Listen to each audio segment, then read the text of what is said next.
Hi, this is called the Big Bang Cannon. They've been making them from the 30s, I believe. Anyway, it shoots.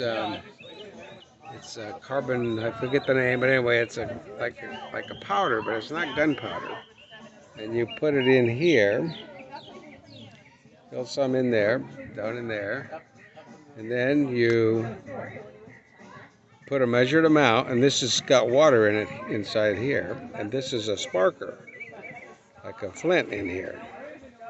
And then, so we got to push a measured amount down, like so.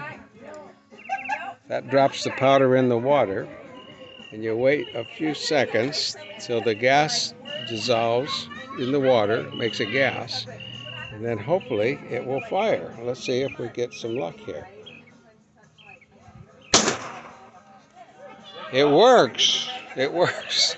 There you go. Big Bang Cannon. It's the 4th of July, so we can do this.